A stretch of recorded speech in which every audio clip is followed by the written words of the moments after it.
Good morning everyone, welcome back to my another mini blog. আমি রিমা। এটা হচ্ছে স্যাটারডের video. আজ আমি বানাচ্ছি আলু পোস্ত দিয়ে ভাজা, টকের ডাল আর ভাত। তো এখানে তারই আমি সব জোগাড় করে নিচ্ছি। আর এখানে আমি ভাত আর ডালটা অলরেডি বসিয়েও দিয়েছি, আর ডালটা সেদ্ধও হয়ে এসছে। এবার এটা ফোড়ন দিয়ে নেব। কিছুই না, খালি সর্ষের তেলে শুকনো লঙ্কা আর সর্ষে দিয়ে ফোড়ন দিয়ে নিয়েছি।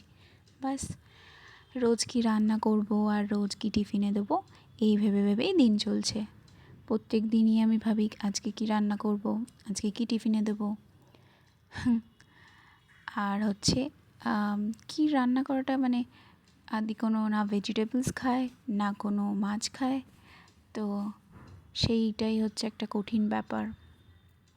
তাও আমি চেষ্টা করি সব কিছু ম্যানেজ করার, যাই হোক করে বানিয়ে দেওয়ার। আর আমার সব কিছু কাজ হয়ে গেলে ফার্স্টে আমি রান্নাঘরটা ভালোভাবে ক্লিন করে নিই, দেন ঘরের কাজ করতে যাই। চলো তাড়াতাড়ি করে নিই, তারপর আবার ঘরের কাজ বাকি আছে, তারপর আবার অফিস যেতে হবে। অনেক কাজ, সকালটা প্রচুর হেক্টিক থাকে, তাও সকালের ভিডিওই আমি তোমাদের সাথে শেয়ার করি। যাই হোক, একটু টাইম থাকে আদিত্য চলে যাওয়ার পর, তাই জন্য আর কি অতটা হুড়োতাড়া হয় না।